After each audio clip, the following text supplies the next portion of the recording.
Happy anniversary प्रीति।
क्या बात है प्रीति,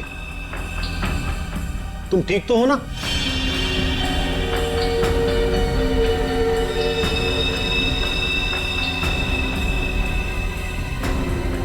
तुम कुछ बोलती क्यों नहीं?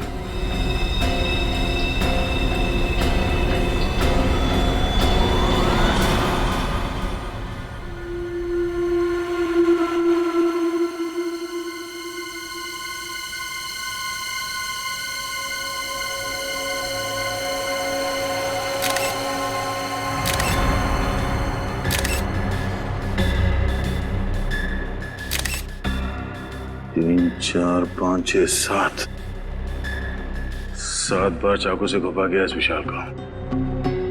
एक पत्नी अपने पति को इतनी बेरहमी से मारेगी, वो भी शादी के सालगिरह के दिन, यकीन ही नहीं हो रहा। हाँ सर, इसकी लाश को देखकर लग रहा है इसकी पत्नी बहुत नफरत करती होगी इससे।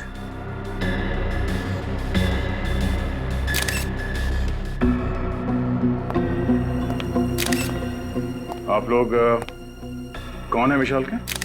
हम लोग दोस्त हैं सर। दोस्त? कब से जानते हो तुम विशाल और प्रीति को? सर हम उन्हें कॉलेज टाइम से जानते हैं सर। इन दोनों के बीच रिश्ते कैसे हैं, संबंध कैसे थे? सर वो एक दूसरे से बहुत प्यार करते थे। आज तक कभी उन्होंने एक दूसरे से ऊंची आवाज में भी बात नहीं की थी। अच्छा, तो आज ऐसी क्या बात हो गई कि प्रीति ने विशाल को इतनी बेरहमी से मारा? कुछ समझ में नहीं आ रहा है सर, प्रीति ऐसा कैसे कर सकती है? सर विशाल आज सुबह बहुत खुश था।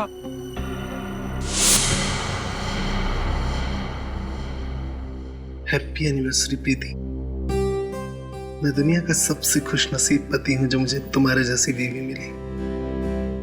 काश आने वाले हर जन्म में तुम मेरी ही बनकर रहो। क्या बात है, बीवी की फोटो के साथ इतनी रोमांटिक बातें हो रही है। अबे साथ में होती होगी तो ये जनाब तो शायर बन जाते होंगे। यार ये तो बहुत गलत बात है, दरवाजा खटखटा के आना चाहिए था ना। अच्छा, तुम लोगों ने मेरी सारी बातें सुन ली। अरे सुन ली तो क्या हुआ, वो हमारे कॉलेज का दोस्त है यार, लंगोटिया यार। और प्रीति को इम्प्रेस करने के तरीके हम ही से तो पूछता था। भूल गया? कैसे भूल सकता हूँ यार, मेरे घोड़ी चढ़ने का श्रेय तुम लोगों को ही तो जाता है। वो बात तो है, और इसीलिए आज हमें पार्टी चाहिए। हाँ पार्टी? हाँ, तेरी वेडिंग एनिवर्सरी की पार्टी यार। यार प्रीति से पूछना पड़ेगा। क्या बात कर रहा है यार, उसे पूछने की क्या जरूरत है। अरे सरप्राइज दे देते हैं उसको, वो खुश हो जाएगी। बढ़िया, तो अच्छा है, ठीक कह रहा तू। मैं भी कुछ ऐसा ही सोच रहा था, है ना? तो आज रात 10 बजे पार्टी पक्की। Done done done done done. और फिर जब हम अंदर घुसे तो हमने देखा विशाल जमीन पे पड़ा हुआ था और प्रीति उसके पास बेहोश थी। और हाँ, प्रीति के हाथ में एक चाकू था, खून से सना हुआ।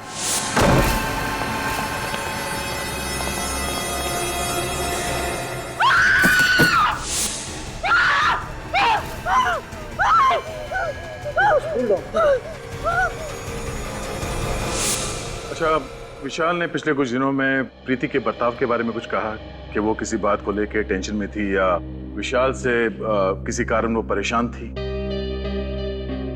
नहीं सर, विशाल ने कभी ऐसा कुछ नहीं कहा। हाँ सर, लेकिन वो ये कह रहा था कि आजकल वो प्रीति को टाइम नहीं दे पा रहा था। एक्चुअली काम में बहुत बिजी था।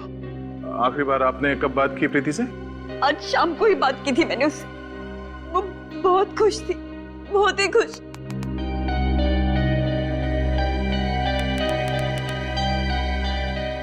सर, प्रीति, प्रीति, प्रीति, क्या हुआ था यहाँ पे? प्रीति, तुम ठीक हो? हमारी आवाज सुनाई दे रही है तुम्हें? सर, लगता है सदमे में है। सर, कहीं ये एक्टिंग तो नहीं कर रही है सदमा लगने की? श्रेया, काम करो, इसे ब्यूरो लेके चलो। विनीत, आसपास लोगों से पता करो कि प्रीति और विशाल के बीच में संबंध कैसे थे। अफेड़ी, इनके दोस्तों का नाम और एड्रेस ले लो और इनसे बोलना कि जब तक ये केस सॉल्व नहीं हो जाता कोई भी शहर छोड़ के बाहर नहीं जाएगा। सर, ये प्रीति तो कुछ बोलने को तैयार ही नहीं। लगता है अपने पति की मौत का गहरा सदमा लगा उसे। सदमा कैसा सर? इसने अपने ही हाथों से अपने पति विशाल का खून किया है। हाँ सचिन, पर कुछ तो है जो इसे बाकी के खूनियों से अलग करता है। विशाल के खून के बाद इसने भागने की कोशिश नहीं की और ना ही कोई बहाना बनाया। विशाल की मौत के बाद से लेके अब तक इसकी जुबान से एक शब्द तक नहीं निकला। पानी का एक घूंट तक नहीं पिया इसने। पता नहीं इसके दिमाग में क्या चल रहा है। क्या बात है भाई? बड़ी टेंशन में तुम लोग? टेंशन की बात है सर। क्यों टेंशन क्या है? ये केस तो बड़ा आसान था यार। खूनी अपने आप पकड़ा गया, भाग दौड़ करने की जरूरत ही नहीं पड़ी तुमको। सर, जब तक खूनी अपना गुनाह मान न ले हम चैन की सांस नहीं ले सकते। और ये प्रीति, ये तो कुछ बोलने को तैयार नहीं है। बहरहाल भाई, प्रीति कुछ बोले या ना बोले, लेकिन मैं आप लोगों को एक बात बोलता हूँ, प्रीति के दिल में अपने हस्बैंड के लिए सख्त नफरत थी।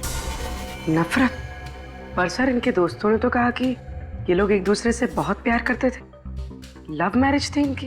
लव मैरिज थी या अरेंज मैरिज थी मुझे नहीं मालूम, लेकिन विशाल के शरीर पर जो चाकुओं के घाव हैं, उससे साफ पता लगता है कि प्रीति के दिल में विशाल के लिए सख्त नफरत थी। जगह जगह पर चाकू से वार किए गए। मुझे तो लगता है कि विशाल के मर जाने के बाद भी प्रीति उसे चाकू मारती रही।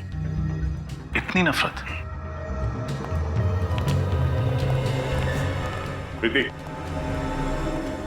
तुमने विशाल का खून क्यों किया? हाँ? क्या वो तुम्हें मारता पीटता था, दहेज के लिए परेशान करता था या किसी और से प्यार करता था? बताओ प्रीति, तुम्हें जवाब देना होगा। ऐसी क्या बात थी जिसकी वजह से तुम उससे इतना नफरत करती? नफरत नहीं, प्यार करती थी मैं विशाल से, और अब भी करती हूँ।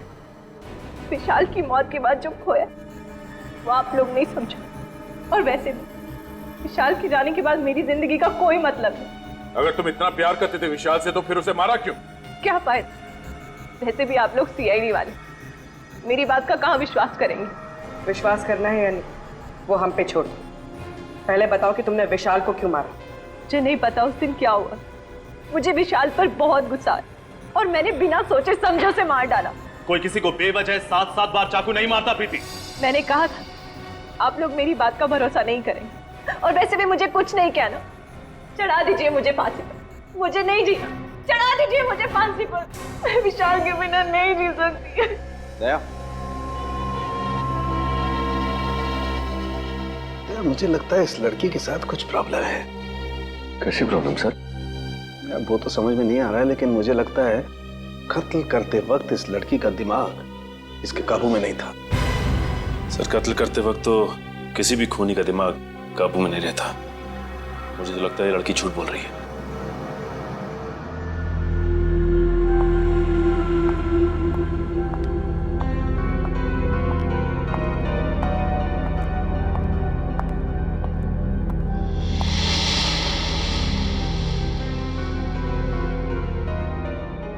आ गई तू?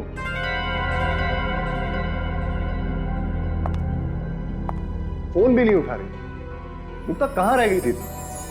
कब से इंतजार कर रहा हूं। क्या हुआ? सब ठीक तो है ना? ओ, समझ गया।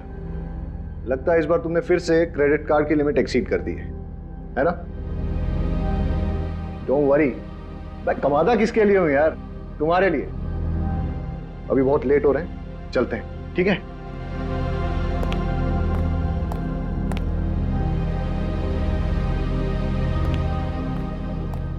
चलो, कम कम।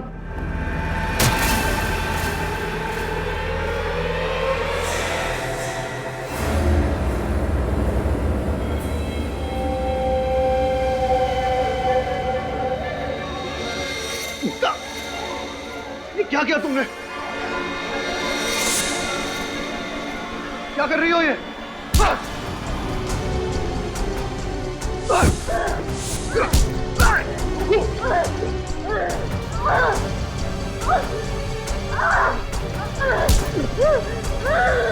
पागल हो गई हो?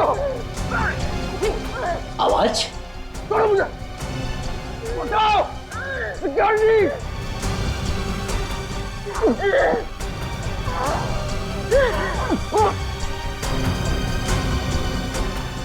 छोड़ो!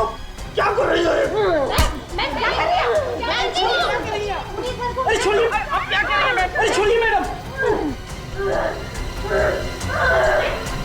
ठीक तो है ना सर? मुक्ता, ये क्या कर रही हो? पागल हो गई हो? होश में आओ!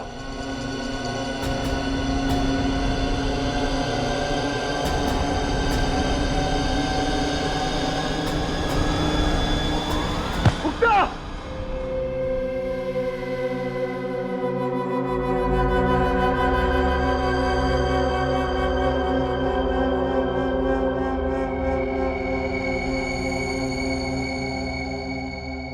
मुक्ता, अब कैसी हो तुम? मुझे माफ कर दो चेतन। पता नहीं मुझे क्या हो गया था जो मैंने तुम्हारे साथ ऐसा बर्ताव किया। इतनी चोट पहुंचाई है मैंने तुम्हें। अरे, कोई चोट नहीं आई मुझे। देखो, देखो, एकदम हट्टा कट्टा हूं मैं। हाँ? लेकिन मुक्ता, आपने ऐसा किया क्यों? आपको ऐसे अचानक गुस्सा आने की वजह? मैं तो खुद हैरान हूँ, मुझे कभी गुस्सा आता ही नहीं है सर। और फिर बेवजह इतना ज्यादा गुस्सा कैसे आ गया, मुझे कुछ समझ में नहीं आ रहा। मुक्ता ठीक कह रही है सर। मैंने इसे आज तक किसी से ऊंची आवाज में बात करते हुए नहीं देखा। गुस्सा होना तो बहुत दूर की बात है।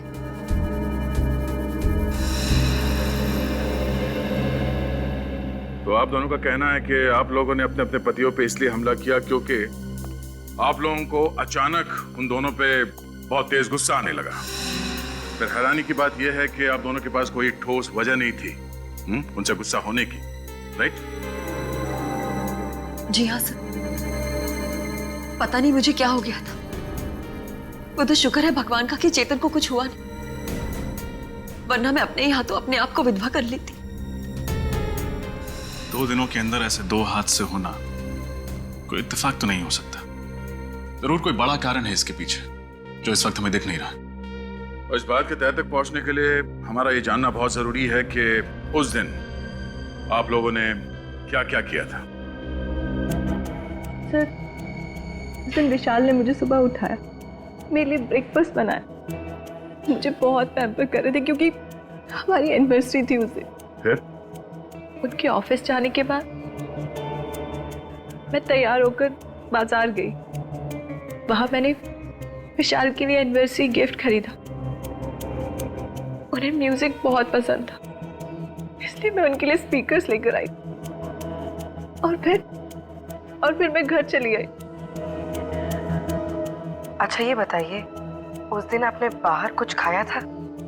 नहीं, मैंने लंच घर पर ही किया था। उसके बाद क्या हुआ? उस दिन जब मैं घर वापस आई तो दरवाजे पर एक गिफ्ट पार्सल पड़ा था और उसमें लाल रंग के जूते थे जिस पर जिस पर विशाल ने एक नोट लिखा था, हैप्पी एनिवर्सरी। उसके बाद उसके बाद मैं विशाल के घर आने का इंतजार करने लगी। खुद को संवारने लगी, विशाल की पसंदीदा साड़ी पहनी और उसके वो भेजे हुए जूते पहने।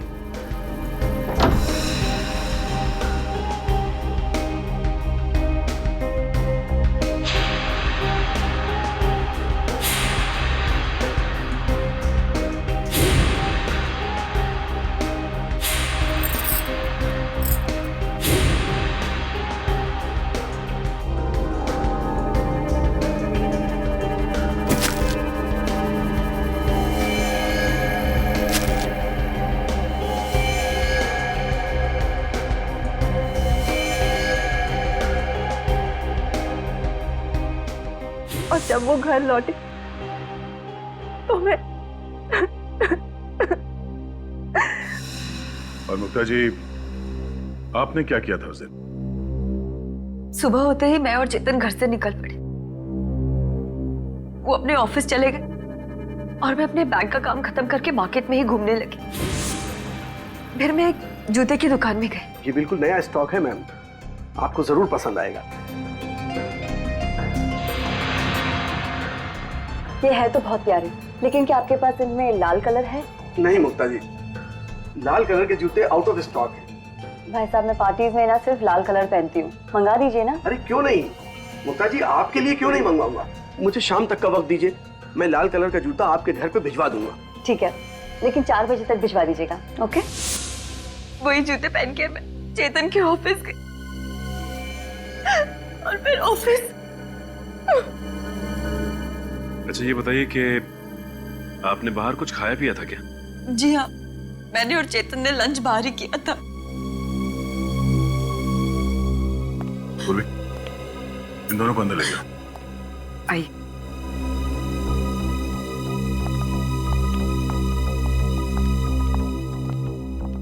आई।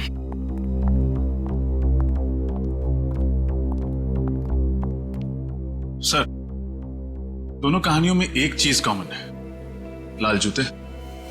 हाँ रजत, तो इन लाल जूते में ऐसी क्या बात हो सकती है?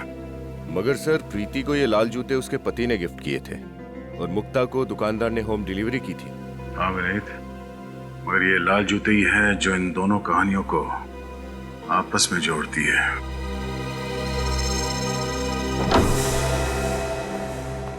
घर की अच्छी तरह से तलाशी लो, देखो लाल जूते कहीं मिलते हैं क्या।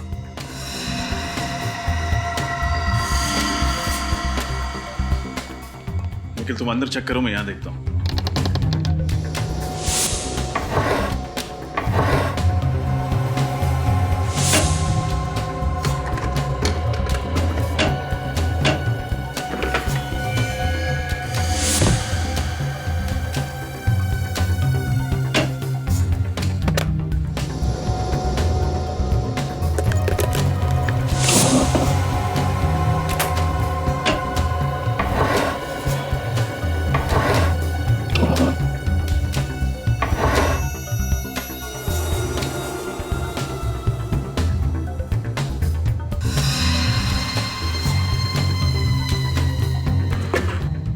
यहाँ तो कोई लाल कलर की लेडीज शू नहीं है।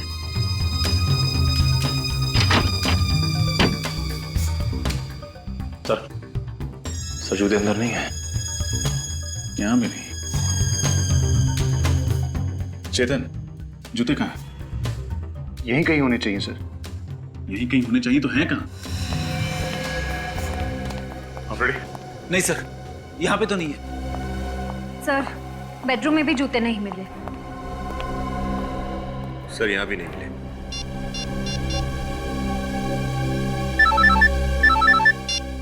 हाँ बोलो। हमने मुक्ता के घर को अच्छी तरह छान लिया, जूते नहीं मिले। इसका मतलब साफ है कि गड़बड़ उन जूतों में ही है, इसलिए हमारे पहुंचने से पहले खूनी ने वो जूते गायब कर दिए। ये लाल जूते गए तो कहाँ गए? सर, ये केतु है, मुक्ता जी के घर यही गया था जूते देने। सर मुझे कुछ नहीं मालूम सर, मैं तो सिर्फ जूते देकर वापस आ गया था सर। थोड़ा याद करके बताओ, जब तुम मुक्ता को उसके जूते देने जा रहे थे तो रास्ते में कुछ हुआ, शायद तुमने थोड़ी देर के लिए जूतों को लावारिस छोड़ दिया, या फिर किसी ने उन्हें बदल दिया, कुछ अलग, कुछ अजीब, कुछ भी।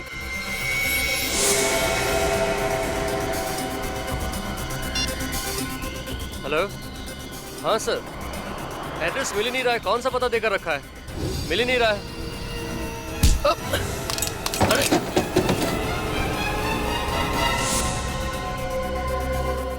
सर, इसका मतलब जो आदमी केतु से टकराया उसने जूते बदल दिए? हो सकता है पंकज, और अगर जल्दी ही उन खूनी जूतों का राज पता नहीं चला तो शायद कुछ और पति मारे जाएंगे अपनी पत्नियों के हाथों।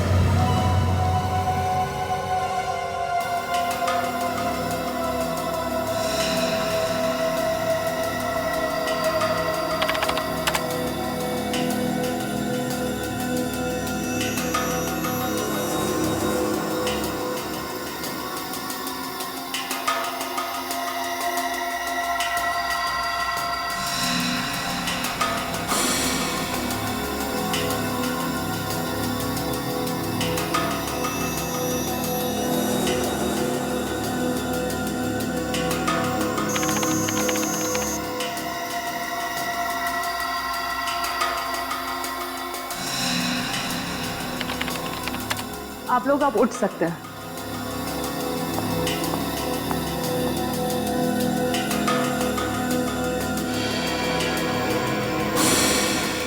ओ, ये चक्कर है। क्या चक्कर है डॉक्टर साहब? अभिजीत, मुझे खूनी का पता लग गया है। कौन है सर? जूते। जूते? वही लाल जूते जो इन दोनों लड़कियों ने पहने हुए थे। लेकिन डॉक्टर साहब, ये कैसे हो सकता है? रजत, उन जूतों में ऐसा कुछ खास था जिसकी वजह से जो भी उन जूतों को पहनता शायद खून करने लगता। मतलब सर, उन जूतों को अगर मैं पहनती तो मैं भी खून कर देती? शायद, चांसेस हैं। क्या बात कर रहे हैं डॉक्टर साहब? ऐसा क्या है उन जूतों में कि उन्हें पहन के एक आदमी खूनी बन जाएगा? मैं बताता हूं। ये देखो, इन दोनों के पैरों पर ये छोटा सा इंजेक्शन का निशान। इसका मतलब ये है कि इंजेक्शन के जरिए कोई ऐसा केमिकल इनके शरीर के अंदर गया है जिसकी वजह से इन लोगों ने ऐसा वायलेंट रिएक्ट किया है। और ये इंजेक्शन इन्हें तब लगा जब इन दोनों ने वो लाल जूते पहने थे। अगर जूतों में इंजेक्शन था तो हमें महसूस क्यों नहीं हुआ? मतलब हमें चुभता ना, हमें दर्द तो होता। अभिजीत, शायद इंजेक्शन के साथ साथ उसमें एनेस्थीसिया भी था जिसकी वजह से इन दोनों के पैर सुन्न हो गए और इन्हें पता नहीं चला। तो बहुत बड़ी प्लानिंग की खूनी ने। लेकिन डॉक्टर साहब, ये इंजेक्शन था किस चीज का? हॉलीवुड क्रेडॉक। व्हाट? हॉलीवुड क्रेडॉक? हाँ सर। Oh my God. क्यों? ऐसा क्या है इस केमिकल में? ये एक ऐसा केमिकल है अभिजीत, जो अगर इंसान के शरीर में चला जाए तो उसका ब्लड प्रेशर बहुत हाई हो जाता है, उसके दिमाग में तूफान मचने लगता है, उसे इतना ज्यादा गुस्सा आने लगता है कि वो अपने होश में नहीं रहता, बहुत ही हिंसात्मक, वायलेंट हो जाता है, और ऐसी हालत में वो किसी का खून भी कर सकता है। मतलब सर, बहुत ही खतरनाक केमिकल है। हाँ मीने, इसीलिए इस केमिकल पर बैन है। कई देशों में तो इस केमिकल को जानवरों पर इस्तेमाल किया जाता है, ये पता लगाने के लिए कि आखिर वो जानवर कितना वायलेंट हो सकते हैं। डॉक्टर साहब, ये बॉडी में जाने के बाद इस केमिकल को कितना टाइम लगता है असर दिखाने में? ज्यादा से ज्यादा 10 मिनट। 10 मिनट? लाल जूते और उसमें ये केमिकल वाले इंजेक्शन। सर, एक बात तो तय है, खूनी ने प्रीति और मुक्ता के बारे में अच्छे से रिसर्च की थी। वो जानता था कि मुक्ता का पसंदीदा जूतों का ब्रांड कौन सा है। इतना ही नहीं रजत, खूनी को अच्छी तरह से मालूम था कि कौन सा वक्त सही है उन दोनों के लिए अपने पति विशाल और चेतन को मारने के लिए। हाँ सर, अगर ये खून करने की कोशिश इन लोगों ने उस वक्त की होती जब वहां लोग मौजूद थे, तब शायद इनका प्लान फेल हो जाता। बिल्कुल हो जाता कि वहां पे मौजूद लोग विशाल को बचा लेते। असली खूनी को अच्छी तरह से पता था कौन से वक्त पे इस जुर्म को अंजाम देना चाहिए। सर, ये प्रीति और विशाल का घर में अकेला होना तो समझ में आता है, लेकिन मुक्ता तो चेतन के ऑफिस में गई थी ना, तो उसे कैसे पता चला कि चेतन ऑफिस में किस वक्त अकेला रहने वाला है? इस मुक्ता से ही पूछ लेते हैं। सर, कुछ पता चला ये सब कौन कर रहा था? अभी तक तो नहीं, पर आप लोग चिंता मत कीजिए, बहुत जल्दी असली गुनहगार हमारे सामने होगा। मुक्ता जी, एक बात बताइए, आप ठीक उसी वक्त कैसे पहुंची चेतन के ऑफिस में जब वो बिल्कुल अकेला था? सर मैं तो 4 बजे जाने वाली थी, लेकिन इनका फोन आया था कि मैं 4 बजे ना जाके 6 बजे जाऊं। ये मीटिंग में बिजी थी। मतलब चेतन ने तुम्हें खुद 2 घंटे देरी से आने के लिए कहा? क्या कह रही हो मुक्ता? मैंने तुम्हें ऐसा कोई फोन नहीं किया था। मैं तो खुद हैरत में था कि इसे आने में इतनी देर क्यों हुई। अगर आपने फोन नहीं किया तो फिर किसने किया? ये फोन कॉल आपके मोबाइल पे आया था? नहीं सर, मेरे लैंडलाइन पे आया था। सचिन, पता करो 24 तारीख दोपहर 4 बजे के आसपास इनके लैंडलाइन पे किसका फोन आया था। अच्छा, आपने कहा कि लाल जूतों को पहनने के बाद आपको अचानक गुस्सा आया। ये लाल जूते की डिलीवरी कब हुई थी आपके पास? सर जूते की डिलीवरी उसके दिए हुए टाइम से बहुत लेट हो गई थी। मैं गाड़ी में बैठ के ऑफिस के लिए निकल ही रही थी, तब जूते वाला आया था। और वो जूता पहना कब आपने? इनके ऑफिस के नीचे सर। जूते चेंज करके ही मैं ऊपर गई थी। लेकिन सर, अगर खूनी चाहता था कि मुक्ता नए जूते पहनकर ऑफिस जाए तो वो आखिरी मिनट तक इंतजार क्यों करता? मतलब ये भी तो हो सकता था कि मुक्ता नए जूतों को गाड़ी में ही रहने देती और पुराने जूतों में ही चेतन से मिलने चली जाती। हो सकता है रजत, पर उस दिन ये दोनों पार्टी में जाने वाले थे, तो शायद मुक्ता कार में जूते पहन लेती और खूनी के पास अच्छा मौका भी था चेतन को मारने का, है ना? क्योंकि ये दोनों अकेले थे। पता नहीं हम दोस्तों के पीछे कौन हाथ धो के पड़ गया। हमने तो किसी का कुछ भी नहीं बिगाड़ा। चेतन, दिमाग पर जरा जोर डाली। कोई पुराना किस्सा याद आता है? कोई पुरानी दुश्मनी, छोटी ही सही, कोई भी नाम? आप लोगों को किसी पे शक नहीं है? नहीं सर। सर, ये जुर्म तो एक उलझी हुई पहले की तरह होता जा रहा।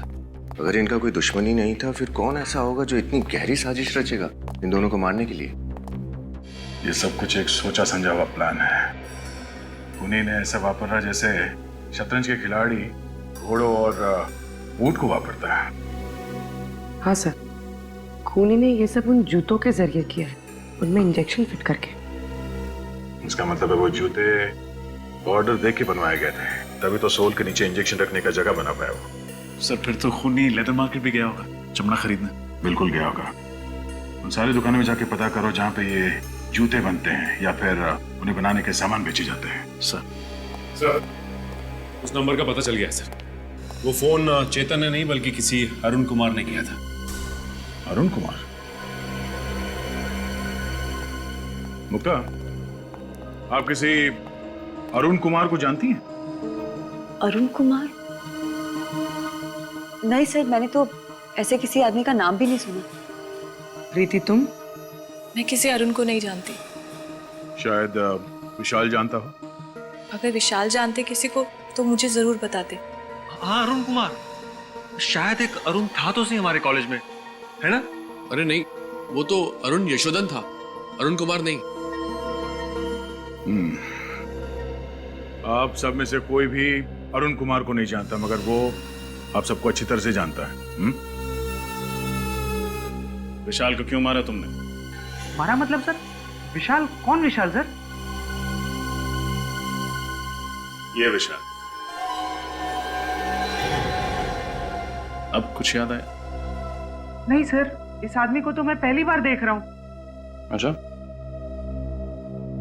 इसे तो जरूर पहचानते होगे।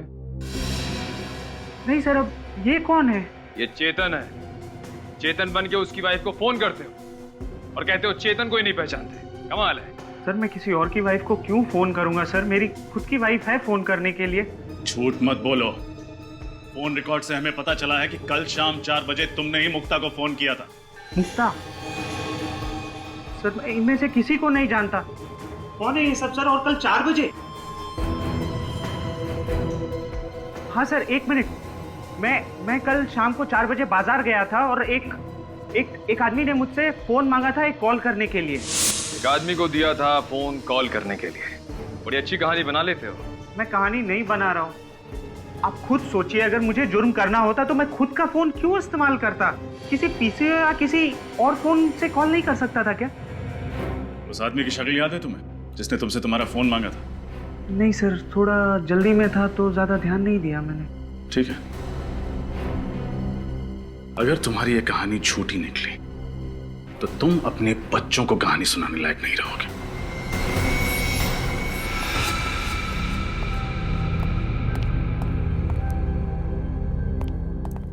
क्या हुआ पीयूष? तूने हम लोगों को अचानक क्यों बुला लिया? मुझे तुम लोगों से जरूरी बात करनी है।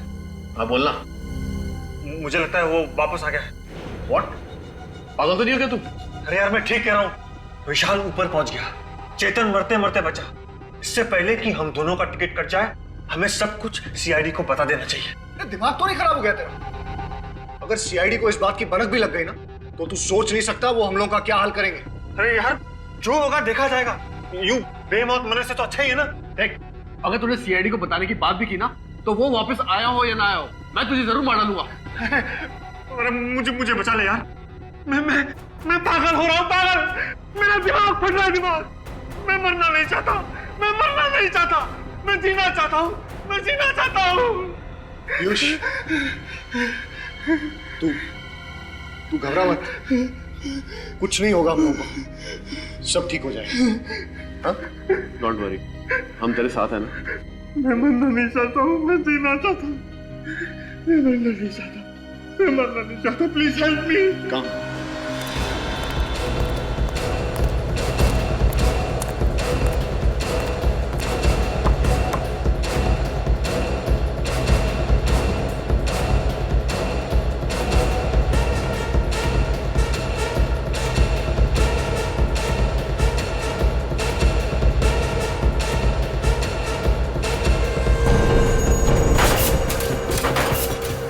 कुछ दिनों में आपके यहाँ कोई आदमी लाल रंग का चमड़ा खरीदने आया था लड़कियों के जूते बनवाने के लिए? ऐसा तो यहाँ कोई नहीं आया सर।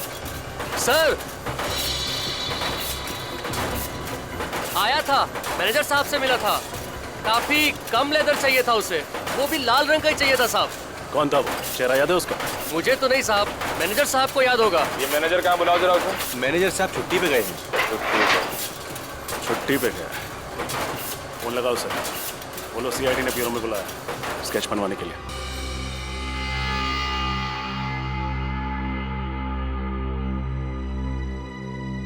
पांडुरंग दगड़ू सराफ। अरे पूर्वी, अरे हटो यार। अरे पूर्वी, अरे वेरी गुड, तुमने तो कमाल कर दिया भाई। Thank you very much, thank you very much, तुम कमाल हो यार। अरे सालों के साहब, ऐसी क्या बात हो गई जो खुशी से आपकी छाती फूल गई? यार तुम्हें पता नहीं, वो पूर्वी ने मुझे सलाह दी थी ना वो लेटर लिखने की। अरे भाई मैंने अपनी गर्लफ्रेंड को एक अच्छा सा लेटर लिखा, फूलों का गुलदस्ता भिजवाया और बस उसको गुस्सा तो गायब। क्या बात सर, ये तो बहुत ही अच्छी बात है। मुबारक हो सर। अरे भाई रहने दो, अपनी मुबारकबाद आप अपने पास रखिए, पहले भी झेल चुका हूँ यार मैं तुम्हें। अरे सर गिफ्ट में कैंची दी आपने और गलती मेरी। यार ऐसे वक्त पे कैंची की याद दिलाना जरूरी है क्या यार? मैंने कहा था ना सर कि आपका लिखा हुआ खत पढ़ के वो खुश हो जाएगी। वेरी गुड पूरी, तुम कमाल हो। आइंदा से इस मामले में कोई टिप्स लेनी होगी ना बेटा, मैं सीधा तुम्हारे पास आऊंगा। यस डॉक्टर साहब, पूर्वी से क्यों, आप तो ये तारिका से भी ले सकते हैं और उसके लिए आपको यहाँ ब्यूरो में आने की जरूरत भी नहीं पड़ेगी। अरे नहीं दया, तुम समझते नहीं हो यार, तारिका की इस मामले में जरा पसंद कमजोर है यार। डॉक्टर साहब, अभिजीत के बारे में अगर कुछ कहना है तो मेरे सामने तो प्लीज आप। अच्छा, बुरा लगा ना, बुरा लगा, कोई बात नहीं है यार। मैं भी अपना वक्त बर्बाद नहीं करना चाहता ये डिस्कस करके यार। अरे मेरे पास टाइम नहीं है, मुझे फेशियल कराने जाना है यार। Sir facial? और आप? क्यों? मैं फेशियल क्यों नहीं है? नहीं, बिल्कुल सर, करना चाहिए आपको, फेशियल करना चाहिए। हाँ, और आज तो जरूर करना चाहिए यार। यू नो डेटिंग है, डिनर पे जा रहा हूँ गर्लफ्रेंड के साथ यार। बहुत अच्छी बात है सर।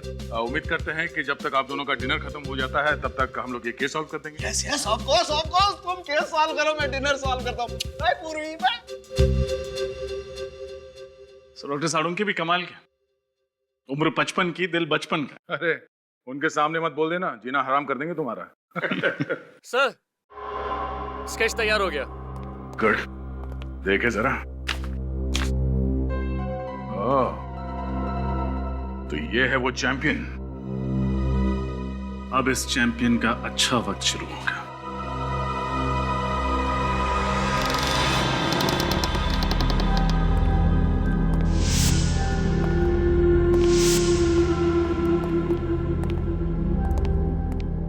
देखो कहां छुप के बैठा है।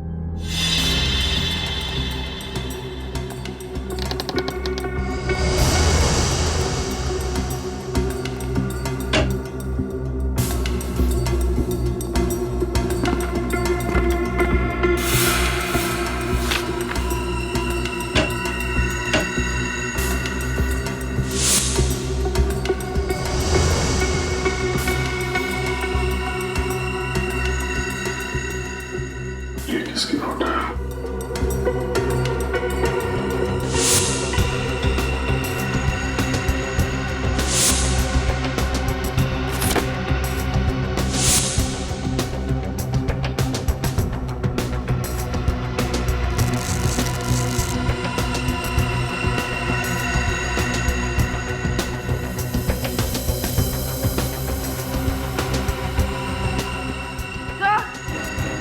हाँ बोलिए।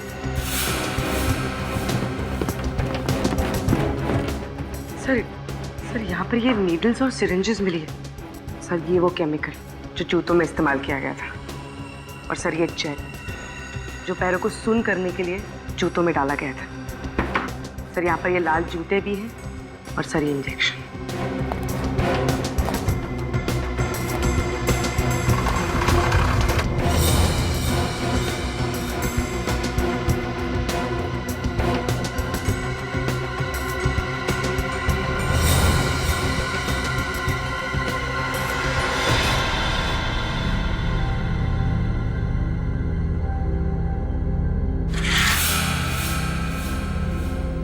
मतलब इन सब के पीछे पीयूष का ही हाथ है।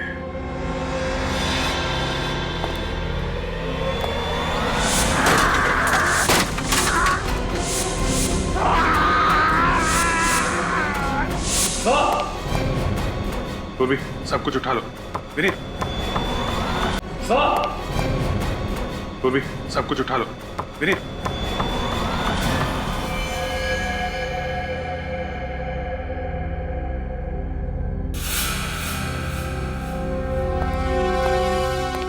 सर पीयूष तो यहाँ मरा पड़ा है। लगता है इसने जहर पिया।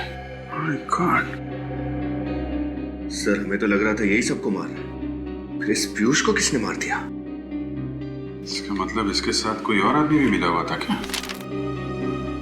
सर ये देखिए, इसकी जेब में से ये चिट्ठी है सर। क्या क्या लिखा? मैंने ही विशाल का खून करवाया और चेतन पर हमला भी करवाया। नफरत करता था मैं अपने दोस्तों से। कॉलेज के दिनों से चेतन, विशाल, धीरज मुझे परेशान करते थे और बिजनेस पार्टनर बन जाने के बाद भी मुझे मेरा हक नहीं देते थे। इसलिए गुस्से में आकर मैंने उनसे बदला लेने की ठानी। अगर सीआईडी को मेरे बारे में पता चल गया, इसलिए मैं अपनी जान दे रहा हूं।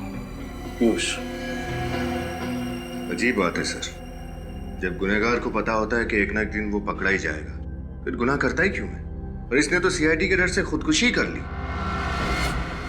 बात कुछ हजम नहीं हो रही है विनीत। ये आदमी अपने दोस्तों से बदला लेना चाहता था। इतनी लंबी प्लानिंग की उसने बदला लेने के लिए, और अभी इसका बदला पूरा भी नहीं हुआ। डर के मारे आत्महत्या करेगा क्या? सर, इसके हाथ और पैर पर ये निशान देखिए। रस्सी के बांधने का निशान। पीयूष को बांध के रखा था। लगता तो है सर, लेकिन जब ये ब्यूरो आया था तब तो कोई निशान नहीं था। और ये निशान काफी गहरे हैं। लगता है काफी दिनों से बांध कर रखा गया था इसे। पीयूष को बांध के भी रखा गया था और पीयूष ब्यूरो में भी। अब कुछ समझ में आ रहा है। डॉक्टर साहब, मैं ठीक तो हो जाऊंगा ना? तुम बिल्कुल फिक्र मत करो। तुम जैसे पहले थे ठीक वैसे हो जाओगे। अब मैं इंजेक्शन लगा रहा हूं, तुम पलट जाओ।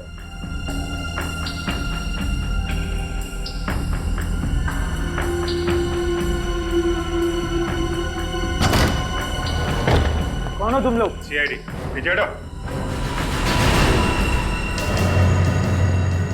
चेहरा बदलवाया जा रहा है, हैं? चेहरा चाहे पीयूष का हो या अमित का, अंजाम तो फांसी ही है। ये क्या बकवास कर रहे हैं आप लोग? ऐसी कोई बात नहीं है। जाने दीजिए मुझे। कहाँ जा रहे? चेहरा नहीं बदलवाओगे?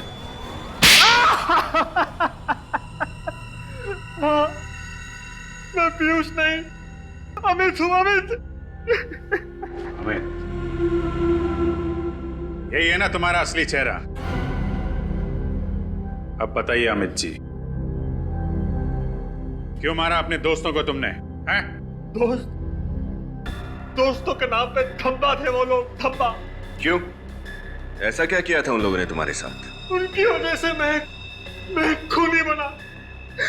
मैंने अपने ही हाथों से सपना की जान ले ली। कौन सपना?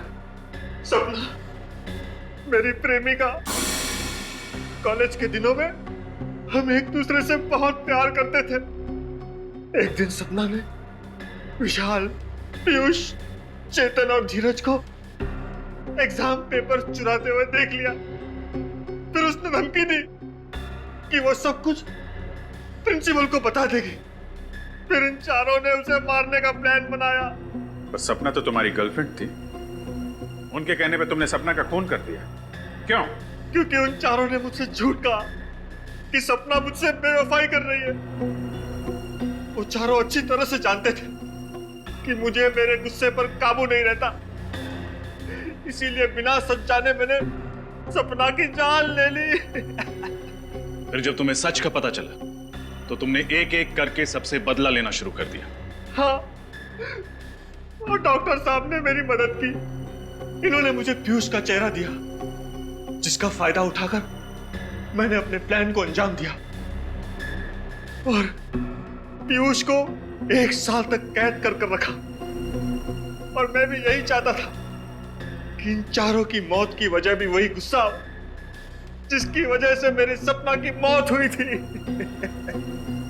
और इसीलिए मैंने जूतों में इंजेक्शन फिट किया।